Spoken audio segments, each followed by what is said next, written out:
Good evening student, मैं Neeraj sir. Student, जैसा कि आपको पता है कि प्रीवियस वाले लेक्चर में हमने बात किया था types of motion of a rigid body, ठीक है ना। तो ऑब्जेक्ट के जो मोशन की बात मैंने किया था पिछले वाले लेक्चर में, और उससे पिछले वाले लेक्चर में हमने रेस्ट की बात किया था, ठीक है ना। ये काइनेमेटिक्स चल रहा है स्टूडेंट, मालूम है ना।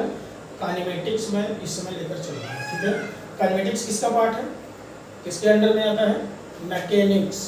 गुड, मैकेनिक्स के अंदर में काइनेमेटिक्स आता है, क्योंकि मैकेनिक्स के 3 जो है पार्ट है। कौन कौन से हैं? स्टैटिक्स, डायनामिक्स और काइनेमेटिक्स। तो काइनेमेटिक्स इसमें चल रहा है। तो स्टूडेंट, काइनेमेटिक्स में हमने प्रीवियस वाले लेक्चर में बात किया था टाइप्स ऑफ मोशन। तो types of motion of a body या रिजिड बॉडी में कितने मोशन थे? बॉडी के ऑब्जेक्ट के 3 मोशन थे। कौन कौन से? तो आपने उसमें देखा था ट्रांसलेटरी, ठीक है। कौन कौन से टाइप्स ऑफ मोशन था? तो टाइप्स ऑफ मोशन में अगर हम बात करें कि प्रीवियस वाले लेक्चर में जो हमने देखा था, उसमें पहला था ट्रांसलेटरी।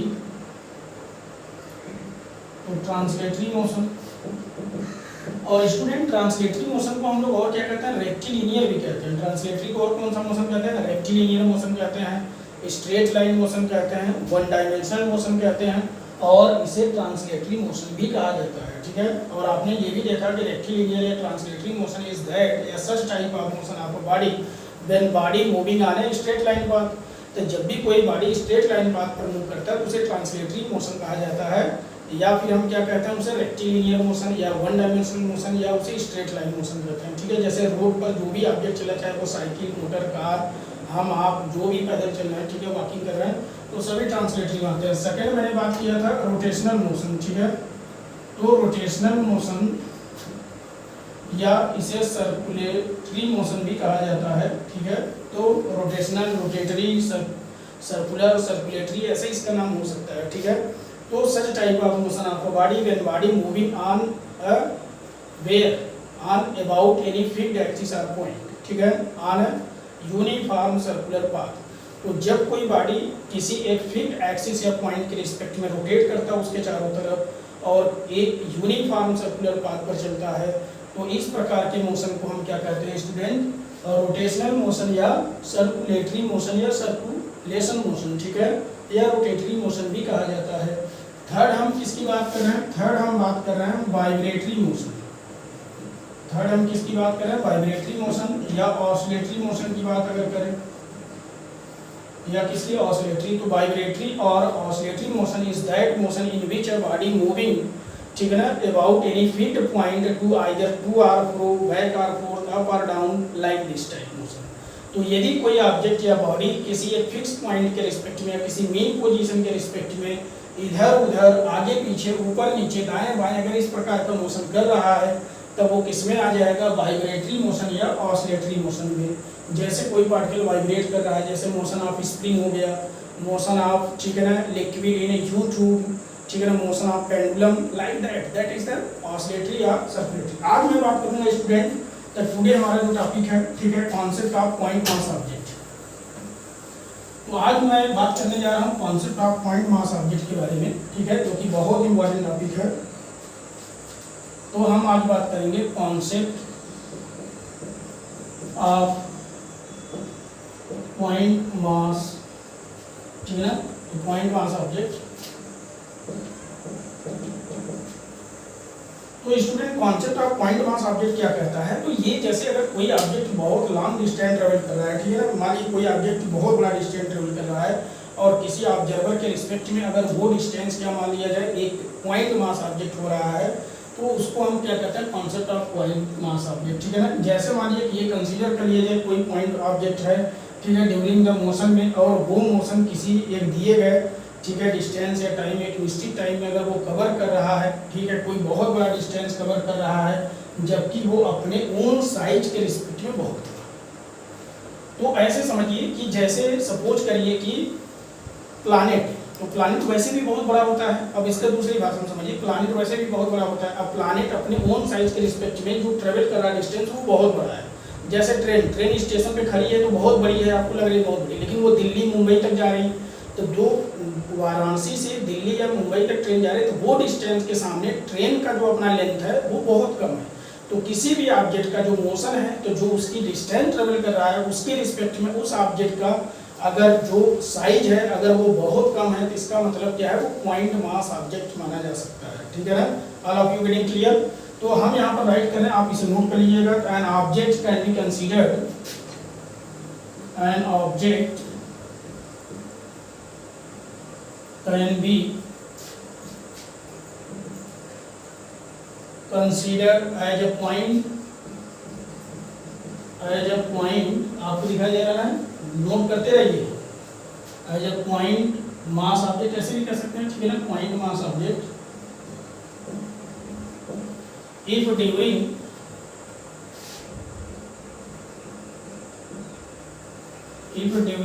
द मोशन, ठीक है। तो आपने देखा an object can be considered as a point mass object, ठीक है ना, if during the motion in a given time,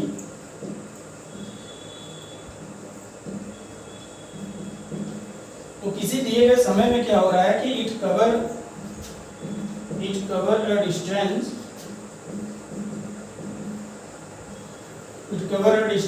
much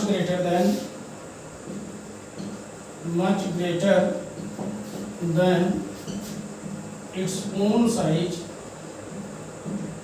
तो जो भी वो डिस्टेंस ट्रेवल कर रहा है तो वो डिस्टेंस उसके अपने साइज से ज्यादा बड़ा है, इसका मतलब वो क्या है, पॉइंट मास ऑब्जेक्ट है। तो आपने देखा है ना, object can be considered as a point, ठीक है, mass object if during the motion in a given time, तो किसी दिए गए समय में जो मोशन कर रहा है स्टूडेंट, तो it cover a distance much greater than its own size, तो वो अपने ही साइज से बहुत ज्यादा डिस्टेंस ट्रेवल कर रहा है, ठीक है। तो इसका मतलब इसमें आ गया पॉइंट मास ऑब्जेक्ट। जैसे अगर बात करें, ठीक है, फॉर एग्जांपल के लिए आपने देखा, तो फॉर एग्जांपल यदि देखा जाए स्टूडेंट, तो जैसे revolution of earth about the sun, ठीक है ना, तो आपने देखा जो सन रिवॉल्यूशन कर रहा है, revolution of earth about the sun, तो जिस प्रकार से अर्थ रिवॉल्व कर रहा है सन के चारों तरफ, तो अर्थ ऑलरेडी एक बहुत बड़ा ऑब्जेक्ट है, लेकिन सन के चारों तरफ जिस डिस्टेंस को वो चल रहा है वो डिस्टेंस बहुत बड़ा है, ठीक है, और उसके सामने वो क्या है, पॉइंट मास ऑब्जेक्ट, ठीक है। जैसे मैंने बताया कोई ट्रेन है, ट्रेन यहाँ से मुंबई जा रहा है, तो मुंबई का जो डिस्टेंस ट्रेवल कर रहा है ट्रेन, वो बहुत ज़्यादा, उस डिस्टेंस के सामने अगर आप ऊपर से भी देखेंगे तो वो ट्रेन क्या हो जाएगा, पॉइंट मास ऑब्जेक्ट हो जाएगा, ठीक है ना। तो किसी ऑब्जेक्ट के अपने साइज से ज़्यादा अगर वो कोई डिस्टेंस ट्रेवल कर रहा है तो फिर वो ऑब्जेक्ट उस डिस्टेंस के सामने क्या हो जाता है, पॉइंट मास ऑब्जेक्ट, ठीक है। अगर हम बात करें फ्रेम ऑफ रेफरेंस का, ठीक है ना, तो स्टूडेंट अगर हम फ्रेम ऑफ रेफरेंस की बात करें, ठीक है, फ्रेम ऑफ रेफरेंस की अगर बात करें तो ये बड़ा इंपॉर्टेंट टॉपिक है। तो आपने देखा अगर कोई मोशन ऑब्जेक्ट है, ठीक है ना, मान लीजिए कोई भी ऑब्जेक्ट अगर मूव कर रहा है, मोशन कर रहा है, और उसे हमें डिफाइन करना है, ठीक है ना, उसे हमें उसके रेफरेंस पॉइंट को डिफाइन करना है, उसके कोऑर्डिनेट को डिफाइन करना है, उसके पोजीशन को डिफाइन करना है किसी टाइम, तो हमें यहाँ पर आवश्यकता पड़ेगा फ्रेम ऑफ रेफरेंस का। किसकी नीड होगी, फ्रेम ऑफ रेफरेंस। तो आपने देखा कोई भी मूविंग ऑब्जेक्ट है, उसका पोजीशन, तो उसका कोऑर्डिनेट, ठीक है, उसका सिस्टम, जो भी हमें यहाँ पोजीशन वगैरह रिलेट करके दिखाना होगा, तो उसके लिए हमें जरूरत पड़ेगा किसका, फ्रेम ऑफ रेफरेंस का।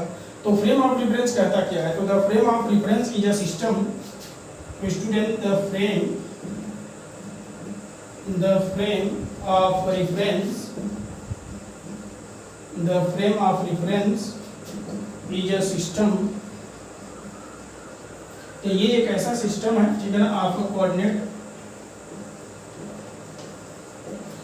तो सिस्टम ऑफ कोऑर्डिनेट एक्सेस, ध्यान दीजिएगा यहाँ आई नहीं रहेगा, ठीक है, ई रहेगा, axes attach to an object, ऐसे भी कह सकते हैं, या एन ऑब्जर्वर भी कह सकते हैं, एन ऑब्जर्वर हैविंग क्लॉक। मान लीजिए कोई ऑब्जर्वर है जो कि किसी क्लॉक से अटैच है, मान लीजिए वो घड़ी के टाइम को देख रहा है, ठीक है ना, इसका मतलब उसके साथ वो काम कर रहा है, with him and with, clear दिखाई दे रहा है सबको, नोट करते रहिए, ठीक है ना, विद रिस्पेक्ट टू, तो वो खुद अपने आप को उस घड़ी के साथ वो आपसे मैच करेगा, और खुद वो ऑब्जर्वर जो है वो एक टाइम या एक पोजीशन के साथ भी आपको ऑब्जर्व कर रहा है, ठीक है ना, रिस्पेक्ट टू बीच, तो यहाँ पर वो दोनों काम कर रहा है, ठीक है ना, रिस्पेक्ट टू बीच द ऑब्जर्वर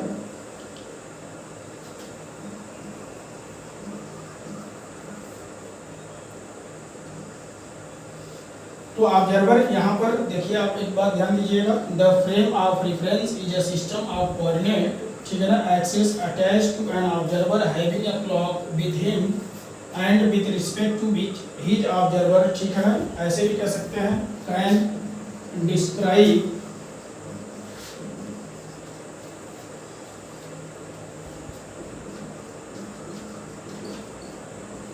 पोजीशन डिस्प्लेसमेंट। तो पोजीशन डिस्प्लेसमेंट, ठीक है ना, एक्सीलरेशन वगैरह,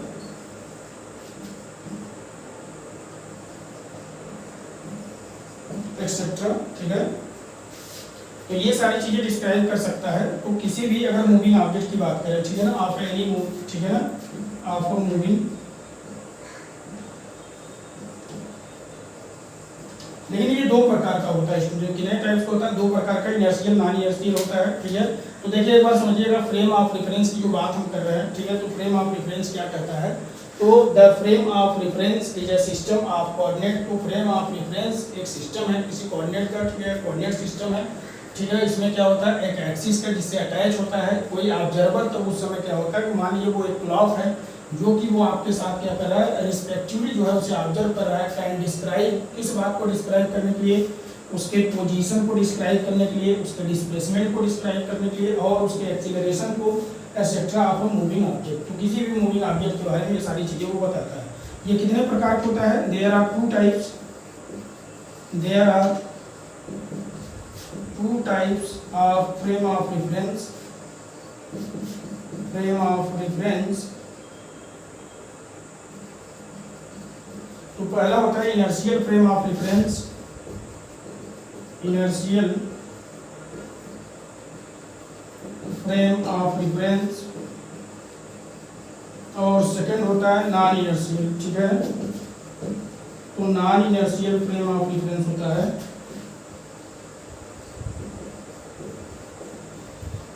तो आपने देखा दो प्रकार का होता है फ्रेम ऑफ रेफरेंस, इनर्शियल और नॉन इनर्शियल। स्टूडेंट आज हम लोगों ने दो टॉपिक बात किया, ठीक है। एक टॉपिक मैंने बात किया concept of point mass object, second मैंने बात किया फ्रेम ऑफ रेफरेंस टॉपिक का।